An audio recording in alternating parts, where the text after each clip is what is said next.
side are you going to be on? Are you still going to be on your knees begging for us jobs? I will, as Mr. Meek said, he wouldn't die standing on his feet rather than to die on his knees. I will die standing up for God, regardless of any circumstance. Okay. Have God ever told you to let this white man rule you like he is?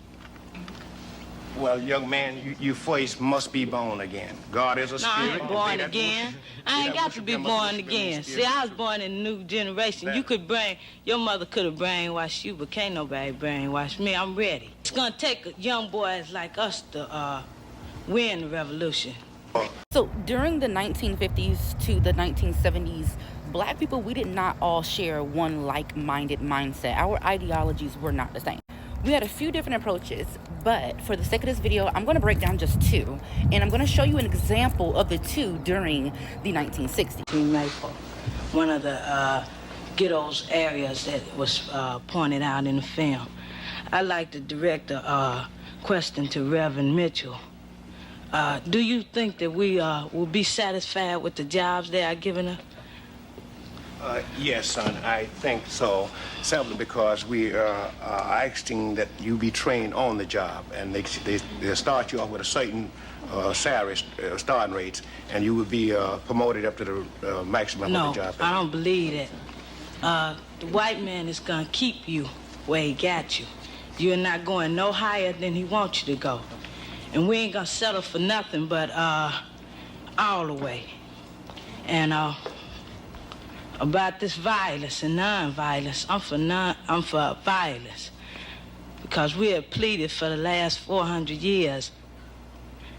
What would you say to a boy like that? Because this happens to be, coincidentally, the young man in the group that Mr. Meek said you did not speak for. How would you talk to a young boy like that? Well, I would say I would definitely have to use the Bible, Mr. Duncan. No, I don't hear that. Well, this is my only way. I ain't no Uncle Tom.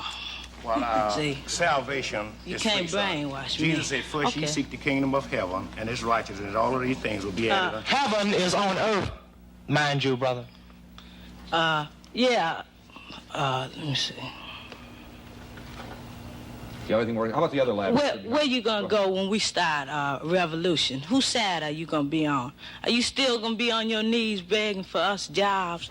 I will, as Mr. Meek said, he wouldn't die standing on his feet rather than to die on his knees. I will die standing up for God, regardless of any circumstance. Okay. Have God ever told you to let this white man rule you like he is? Well, young man, you first must be born again. God is a spirit. No, I ain't born again. I ain't got to be born again. See, I was born in a new generation. Your mother could have brainwashed you, but can't nobody brainwash me. I'm ready. It's gonna take young boys like us to win the revolution. The white peoples realized today that they was wrong for enslaving the Negro. The great mass. May I finish? I'll wait. Why, if you so militant and so intelligent, why don't you keep your mouth shut? I'll tell you why, Reverend Mitchell, because I'm sick and tired of you standing up there on a television camera, a black man with a... Now, we had the gradualist approach, which was our pastors, these were our religious leaders, the leaders of the civil rights movement. These people pushed peace, they pushed compliance, they pushed, let's just give what the white man is giving us and be happy for it. We can move up in position. Then you had the revolutionist approach. Now, this is what I love the most. You normally seen the gradualist approach coming from the elders, and the revolutionist approach, they came from majority of the youth.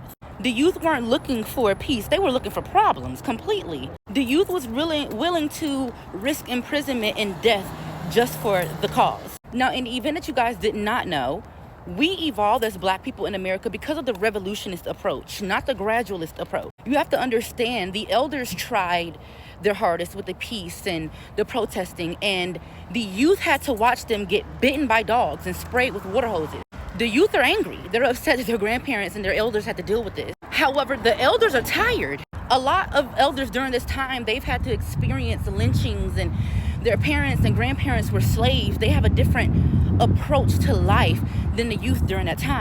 Again, the elders were tired. The youth were pissed off. They were fed up. During the civil rights era, the church was like the safest place for black people to go. And a lot of times, black people during this time, they answered to religious language. It's what made them feel hope. But again, the black youth couldn't get with the pandering to the whites and just accepting whatever. Oh my God, it is raining on my head. So when it came to revolutionary in the mind of a revolutionist, a black revolutionist, they weren't just fighting the white man, they were also fighting the black man who was telling them what they were doing was wrong. The revolutionists pretty much demanded what the gradualists believed to be impossible. The revolutionists, the youth, during the 70s expanded what was politically possible.